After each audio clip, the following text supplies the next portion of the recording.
Bueno, son 8 de la mañana con 10 minutos, 8 con 10, y le agradecemos mucho a la doctora Vanessa Cano Nigenda, espero que así se pronuncia. Ella es internista y neuróloga con alta especialidad en neurología vascular. Además, es instructora certificada en el Advanced Stroke Life Support, avalada por el Gordon Center de la Universidad de Miami y la American Heart Association, que nos viene a platicar de un tema que es bien importante que aprendamos a identificar todas y todos nosotros, que es el infarto cerebral. Vamos con la doctora Vanessa Cano.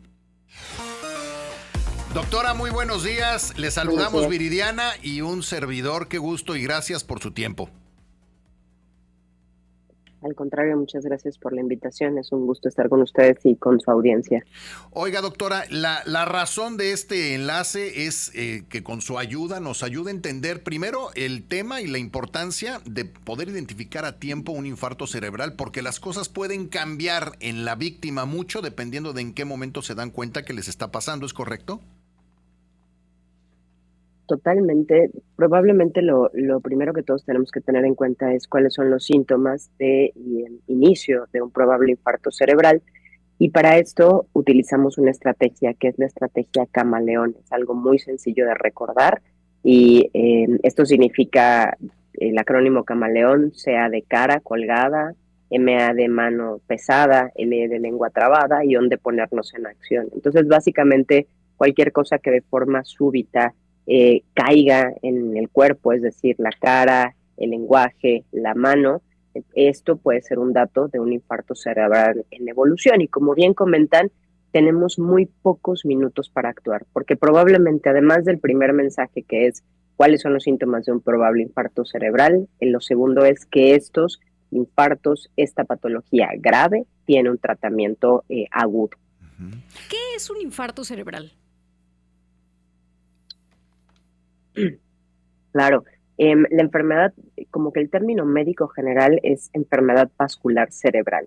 Y la enfermedad vascular cerebral se divide en tres grandes grupos. El más importante, porque es el más frecuente, son los infartos cerebrales. Y un infarto cerebral se define como un vaso del cerebro que se tapa. Y al taparse, entonces, la sangre que debía llegar a esa parte del tejido cerebral que cumple funciones como para hablar, para movernos, entonces deja de recibir esa sangre y entonces deja de ejercer su función. Ese es el tipo más frecuente de enfermedad vascular cerebral. El infarto cerebral también se llama embolia y es el término como comúnmente se conoce en la población.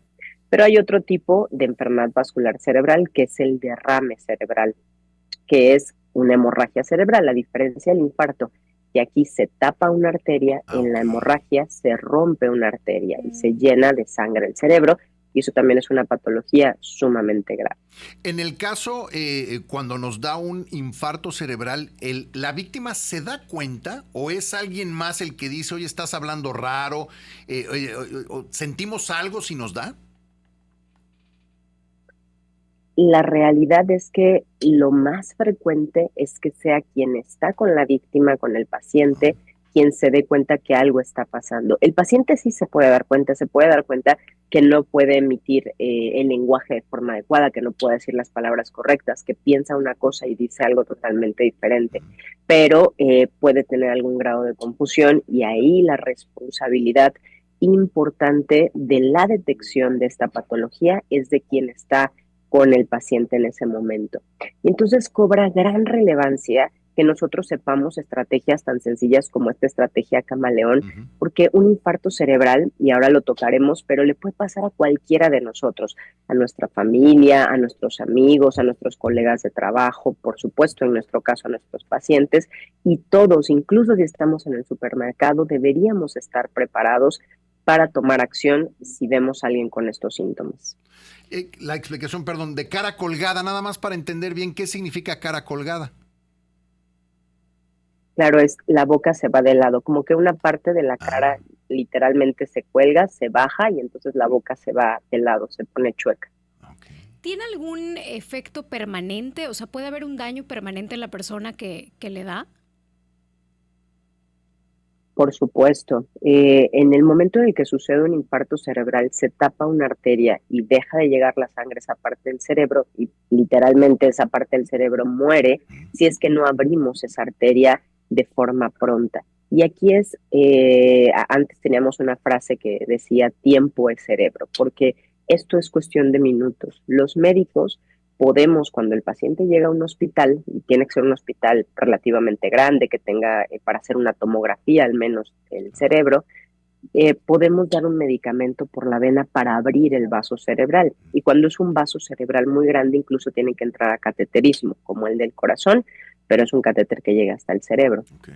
Pero para hacer estas terapéuticas solo tenemos pocas horas. Por ejemplo, para que nosotros podamos pasar ese medicamento por la vena, tenemos máximo 4 horas y media desde que empezaron los síntomas. Por eso es fundamental actuar de forma muy pronta. Y para hacer el cateterismo, lo ideal son las primeras 6 horas.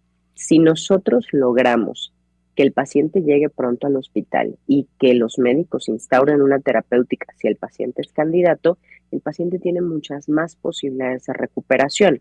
Okay. Por ejemplo, se estima que de cada 100 pacientes que tienen un infarto cerebral, el 25% sin tratamiento va a quedar totalmente dependiente de alguien más.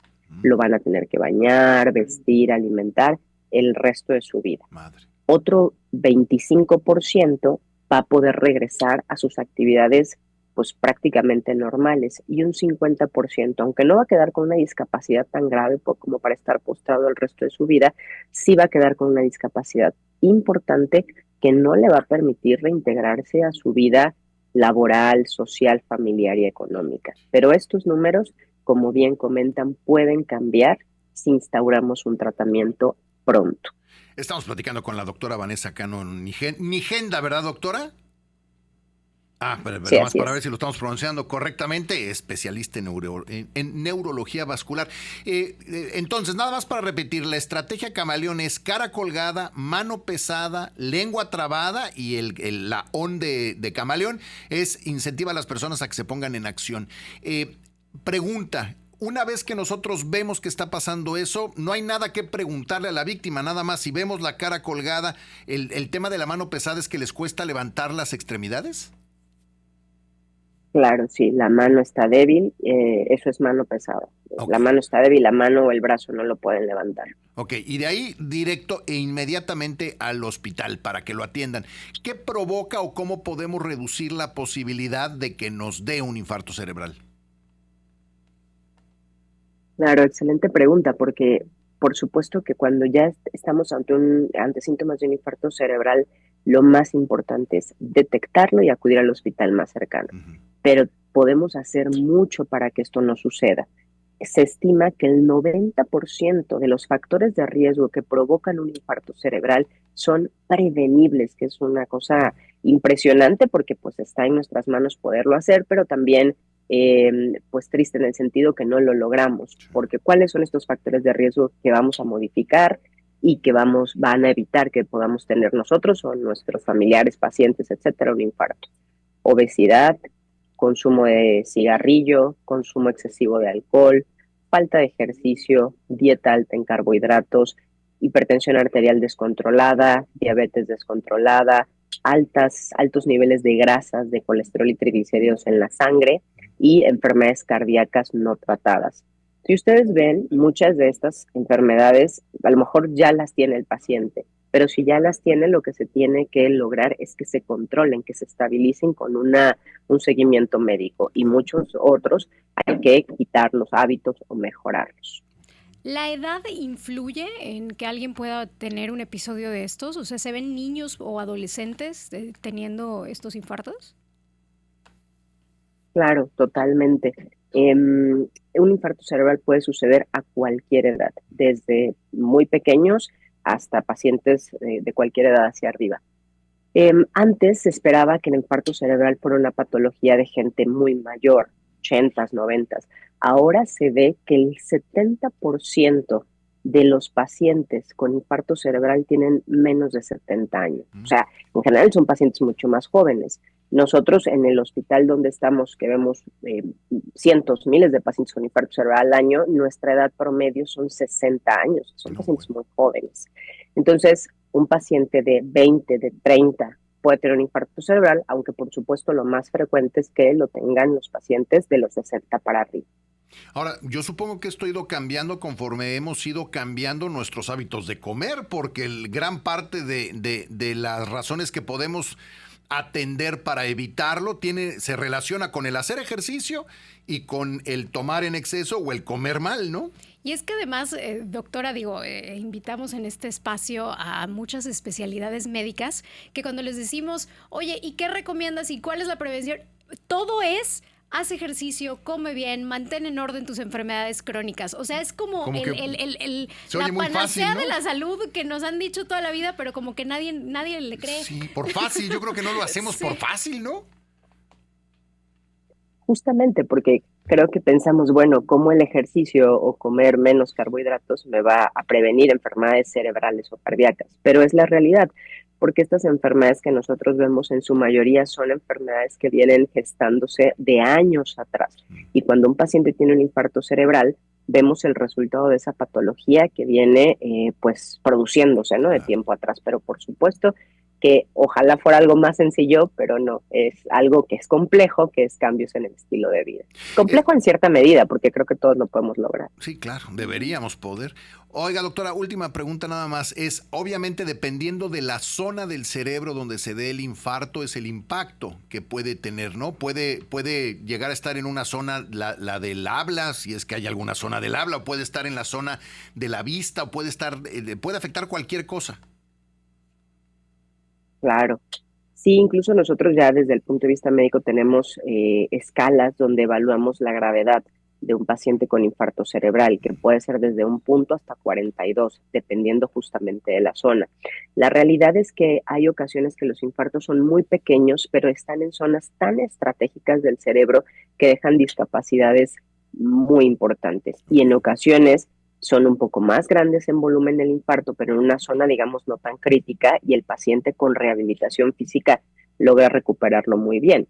Porque esa es otra cosa, cuando sucede el infarto cerebral y alcanzamos a dar el tratamiento en los hospitales, en ese momento agudo, ahí no termina el trabajo, tenemos que investigar por qué sucedió el infarto, dar todos los medicamentos para que no vuelva a suceder, porque sí, vuelve a suceder, y además tenemos que meterlo en un tratamiento exhaustivo de rehabilitación física para que la secuela que haya quedado sea lo mínimo posible.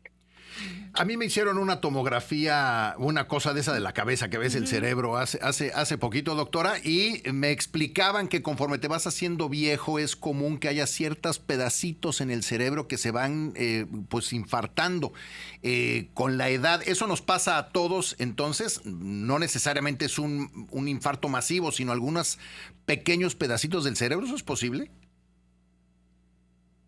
Estrictamente no. Lo que sucede es que a veces se confunde un poco el término de microinfarto, que para nosotros no existe ese término. Ah, Es ok. un infarto, es un infarto y es una cosa grave, pero hay algo que se llama enfermedad de pequeño vaso, que un poco para que los pacientes nos entiendan, a veces se comunica como microinfarto, porque son puntitos Sí, blancos muy chiquitos. exacto. Esa enfermedad del pequeño vaso, exacto, esa sí se puede tener. La edad es un factor de riesgo, más todo lo demás que platicamos, pero eso no es un infarto tal Ok, cual. Y eso bueno. sí, se puede tener con un poco más de frecuencia. Bueno, ya nomás. Ya Y eso estaba tiene preocupado. afectaciones para saber qué tan afectado va a quedar aquí nuestro paciente. Nada, nada. Pues a la larga sí, o sea, Sí, cualquier claro. cambio en el cerebro, en los vasos del cerebro, aunque sean los microscópicos o en el parénquima del cerebro, pues por supuesto puede tener afectaciones. Si esta enfermedad del pequeño vaso aumenta de forma importante, llega a grados altos con mucha enfermedad del pequeño vaso distribuida, incluso puede afectar la memoria. Una enfermedad de pequeño vaso aislada, unos cuantos puntitos, la realidad es que no afecta, pero sí es un punto de inflexión para decir tengo que cuidar Sí. todos mis factores de riesgo Ahí está. cardiovascular. Doctora, muchísimas gracias. Nos quedamos entonces con el acrónimo camaleón, que significa cara colgada, mano pesada, lengua trabada, y que es lo que nos incentiva, la ON, que nos incentiva a tomar acciones inmediatamente. Si notamos eso en alguien con quien estamos, hay que irnos al hospital rápidamente y le podemos pues cambiar la vida para bien. Muchísimas gracias, doctora. Al contrario, a ustedes por el espacio, su tiempo y que tengan excelente día. Gracias, doctora.